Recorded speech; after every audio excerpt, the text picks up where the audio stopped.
Hello and welcome to The Debrief, my podcast. It's Dave O'Neill here and just doing the COVID editions. I'm in Melbourne. Lockdown's eased a bit, but not so much that we're doing gigs, live gigs. I've been taken to Ringing Comics, seeing how they're going, just checking in. Now, this guy, what a legend of the industry, Tony Moclair.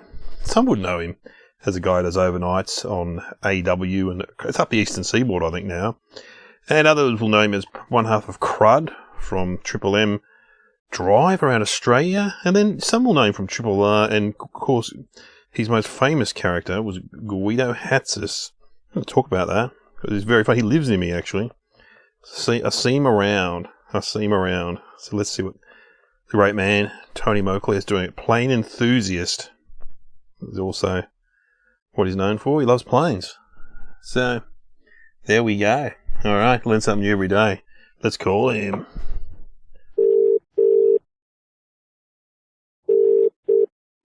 Hey, Dave, how are you? Tony, I'm good. I'm recording. Are you right to talk now? Oh, yeah. Going for a drive, do a little gig, then drive back with the chat. It's called the debrief. It's called the debrief. It's called the debrief. It's called the debrief.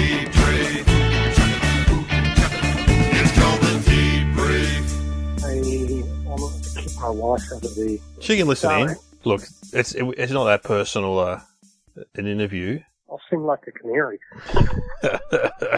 Well, I've just given you an introduction and saying that, you know, people know you from, could be Triple M, Triple R, or overnights on AW now, which is AW, that's national, isn't it? Or Eastern Seaboard, is it? Or? Well, it's kind of regional Victoria and a real hodgepodge of places. There's, I think, one station in New South Wales, a couple in Queensland. But you know, we get callers from all over the place. I've got regular callers in America, Israel, one in the UK, a couple in Perth. Now, for people that don't know, that is 12 to 5:30 a.m., is it? Or yes, it is. Yep, Monday to Friday. Yeah, and that's pretty hardcore. Have you?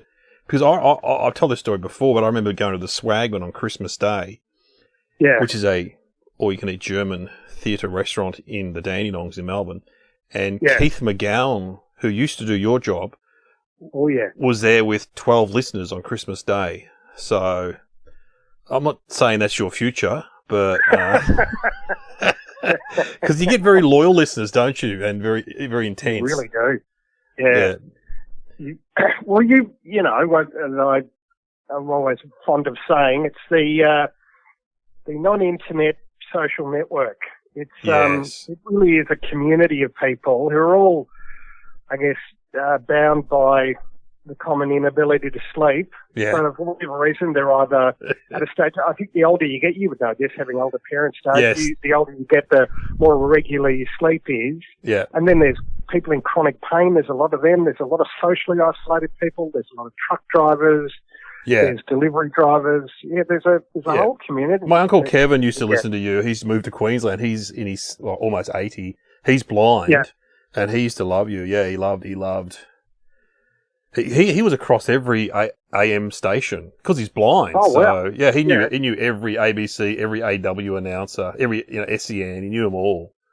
Oh, good work. So he would I can't know if he occasionally rang up, but I don't think he did. But have you found it affecting your health? Well, I hope he would have mentioned that he was your uncle. I know I've spoken to your dad on air. Yeah, Kev. Yeah, that's Kev. That's another Kevin. Yeah. Yeah.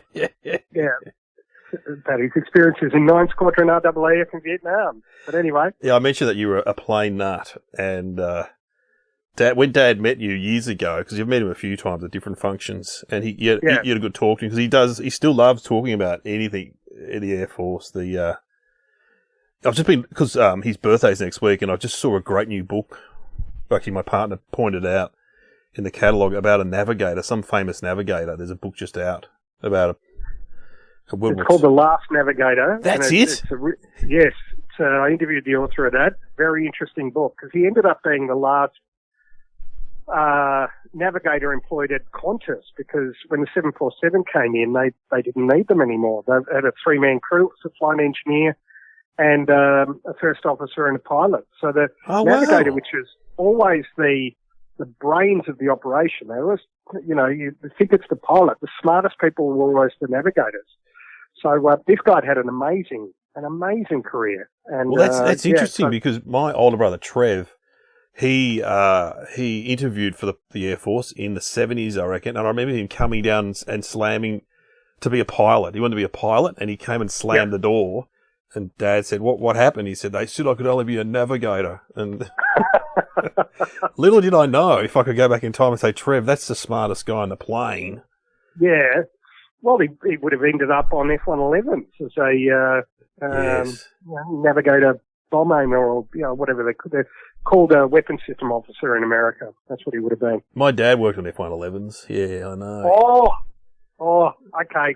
Kev and I have to chat again then. I just remember him mentioning F-111s. There's a photo of him next to an F-111. Okay. Yeah, that's funny, right. isn't it? Okay, so when Dad first met you, he said, "I don't know why he doesn't actually join the Air Force." And I said, "Well, he's a comedian." But Dad thought you were sort of officer material. He said, "No, not as a mechanic like he was. He thought more an officer in the Air Force." Right. I don't know if that's an insult or not. But no, I had all the recruitment stuff. Yeah. That's, one of the things I really wish I still had that stuff, because it was all mid-70s. Yeah, great. I had pictures of F-111s all over it, and Mirages and Mackeys and all that sort of stuff. But no, I never seriously contemplated joining the RAF. No. And I don't regret not joining. No, well, there's an ex-RAF guy. He was one of the roulettes at Chris Tolk. He's one of the dads at school. His brother's a comedian, Dave Tolk, who I've had on this podcast before, and Chris was a roulette, and he's now a Qantas pilot. He was, of course, ex-RAF. So they all became Qantas pilots, a lot of those guys. So it's just hard. That's a well-worn path, that one. Yeah. Because the Air Force they'll spend millions of dollars training you to fly these great aircraft, and then you do that, and then they say, well, now you're going to spend 3 years in an office. And then they act shocked when they resign. Yeah. It's the strangest thing. I've never understood it. Yeah, that's odd. They seem to know what they're doing.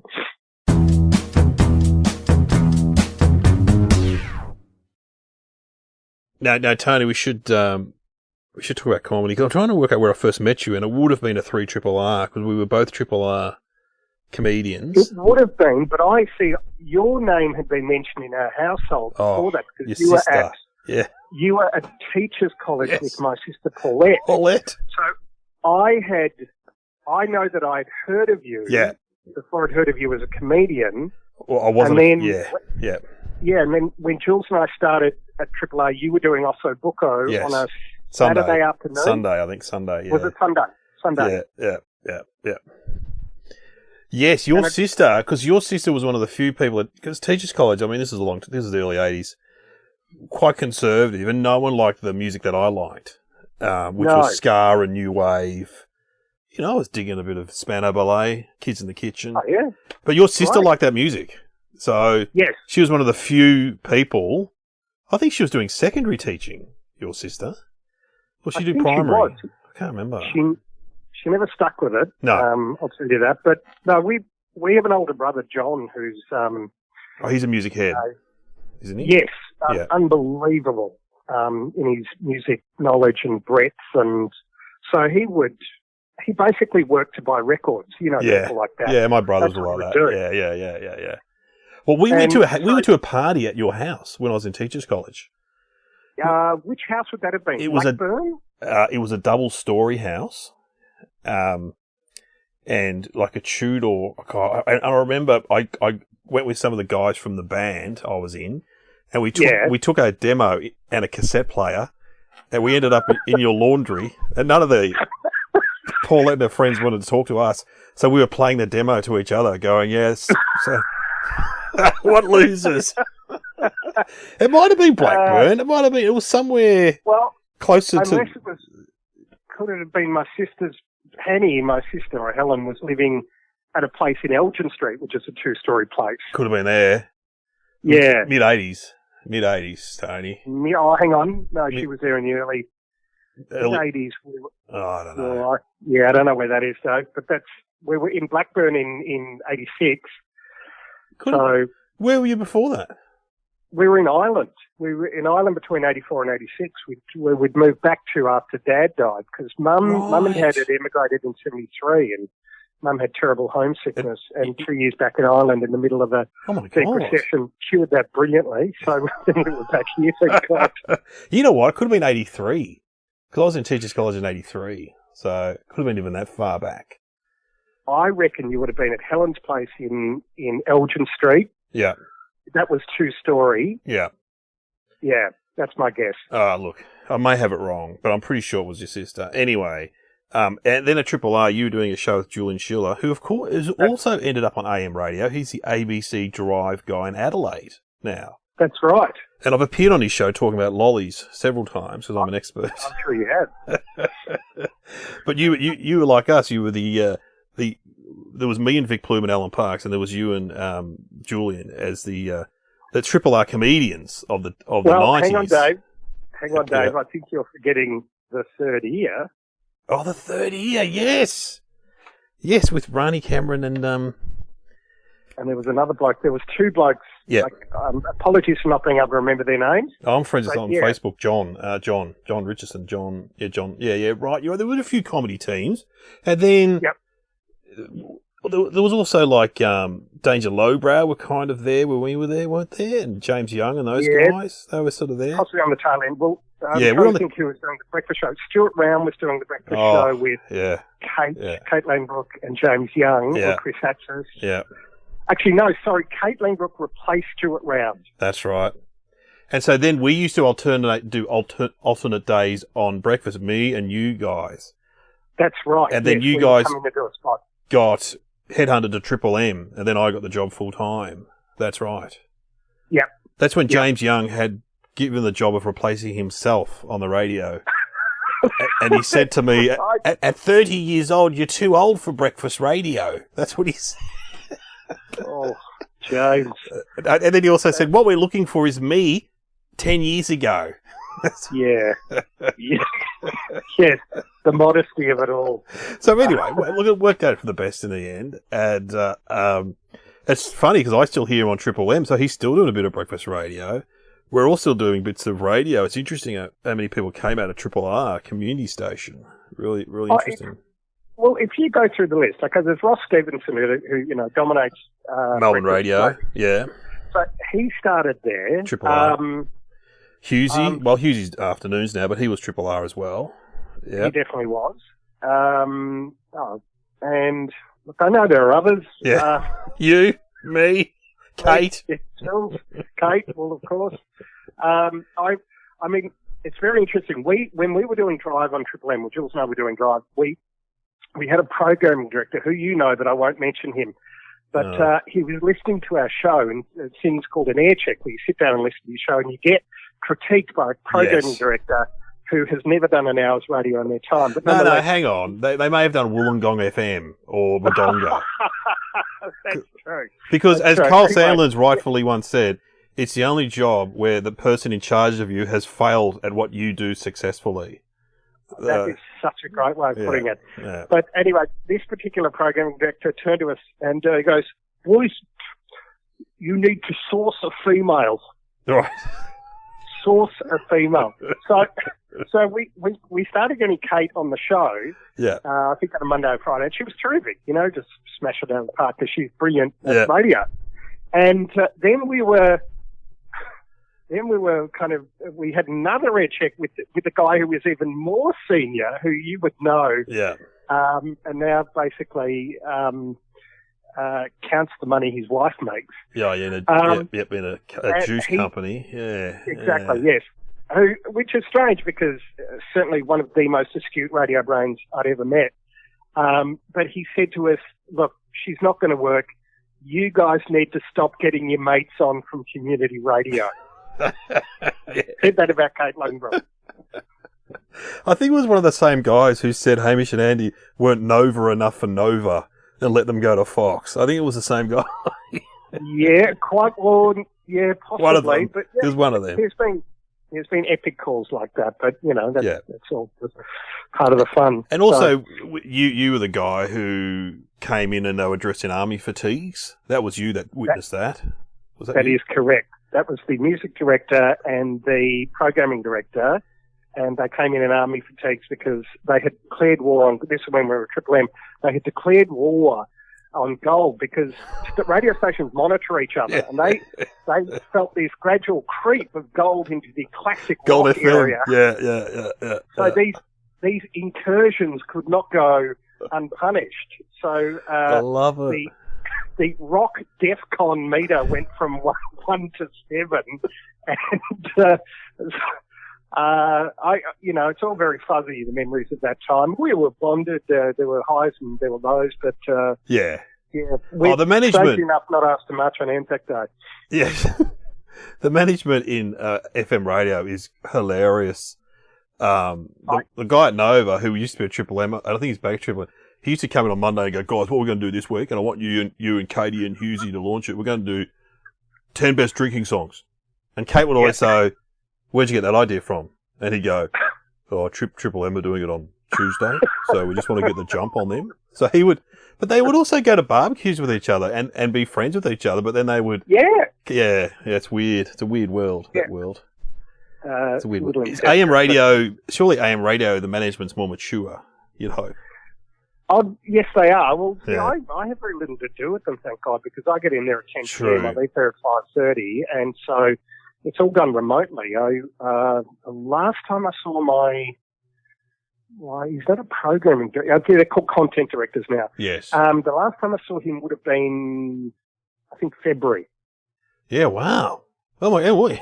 Well, there's been COVID, but that's amazing. Yeah. But you had a brief period where they sort of they got someone else, they networked someone else in, didn't they? Then they got you back. They did, yes. Yeah, there was... Did you leave to spend time with your family like Eddie Maguire has left FM radio? Yeah. Isn't that... Oh, my God. The Here, Eddie, spin. you're being sacked. Can we just be blunt about this? He's being sacked. They did not want to renew him because they'd spent $11 million getting a 5.8 share. Yeah. But they have said, look, to preserve your dignity, and this is pretty common. I mean, I've had Very this, common. had this, but they say, basically, here, you write the press release. Yeah. But Mumbrella were having none of it. They just said SCA sacks the hot breakfast. But then the There you go.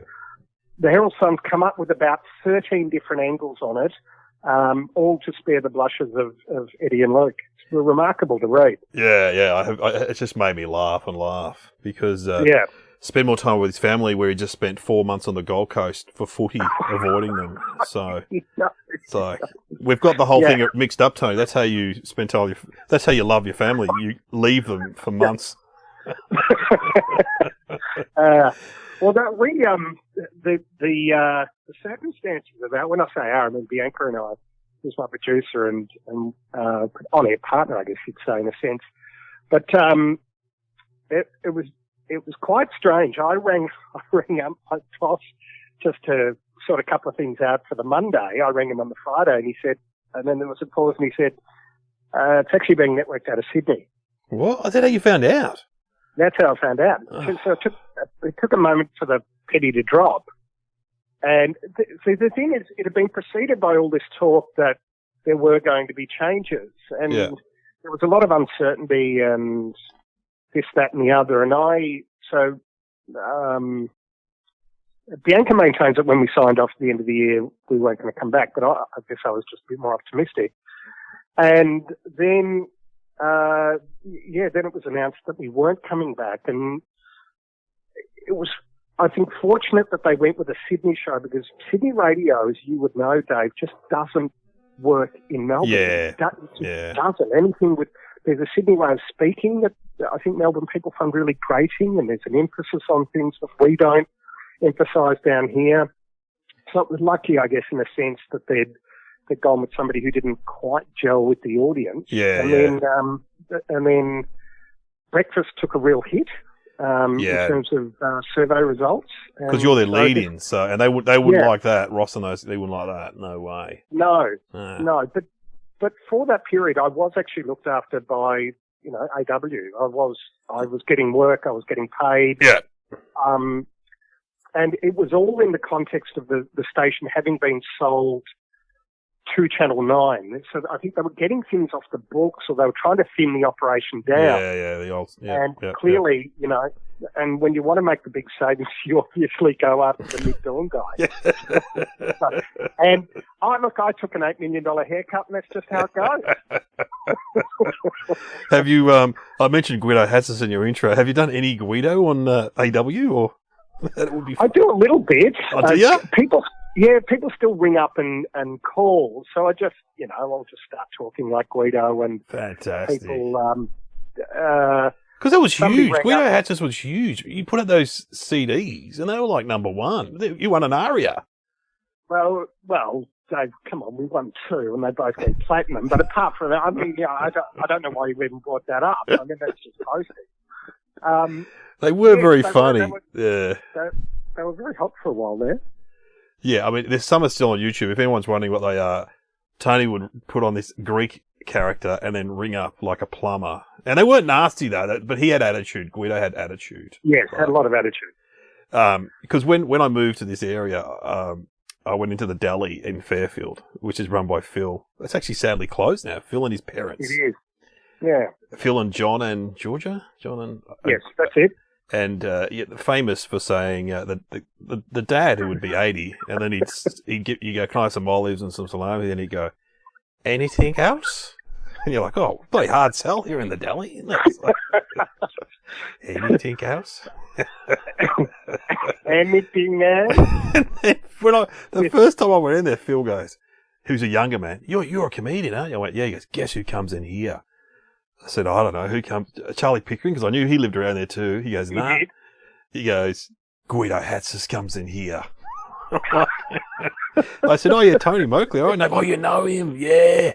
And then occasionally we'd have lunch at the chicken shop, and he goes, I said, I'm going to have lunch with Tony. He goes, man, I would love to be a fly on the wall for that lunch. What's he think? It's like Mel Brooks and Carl Reiner having lunch, or? Yeah, it's very, very similar. Very similar indeed. He's a beautiful man, Phil, really, and the best deli in town, and it's no longer around. It's sad. A shame. COVID killed it. You have to say, I mean, the parents were getting old, but I just assumed Phil would take over the mantle. What did I? What's he doing now? And then there was a time we were at the Grandview Hotel, which is also in the same area where I run comedy. Well, not at the moment because of COVID. And you were doing a rare live appearance as Guido Hatzis. Yes. And we wanted to test out the phone because you were going to ring someone from the stage. And so we were there doing a sound check, and I said, let's ring Phil in the deli. And so you ring him up, and you go, g'day, mate, it's Guido Hatzis. Can I get a kilo of bullshit or whatever? And he's like, no. I know Guido Hatzis, and this is not him. I don't know who this is. Real.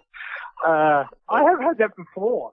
In 2000, I was on the way down to Geelong to do an in-store, and there was a guy on a community station speaking as Guido, and then getting people to call in as Guido. Oh, great. And so I rang in, and I'd had a bit of a cold. Yeah. I'd been, the publicity schedule for the CD was insane. And so I got on and said, yeah, mate, it's Guido Hatzis, what a go in your little competition that you've got. And he listened, and there was a pause. He said, mate, that is the fucking worst impression of Guido Hatzis I've ever heard. And hung up. That's like when Charlie Chaplin came second in a Charlie Chaplin lookalike contest. Wasn't that Charlie Chaplin? Yes. I know that feeling. Tony, look, I'm going to talk to you all day, but you've got responsibilities. I've got 3 questions I ask everyone. All right. All right. What was the last thing you cooked? The last thing I cooked. Yeah, cooked. Are you the cook in the house? Or? Yes, I am the cook in the house. Well, I've seen you buying stuff down the shops. Yeah. Oh, okay. The last thing I cooked was just a basic chicken casserole. Oh, nice. Old school. It wasn't bad. White wine, Italian herbs, lentils, celery.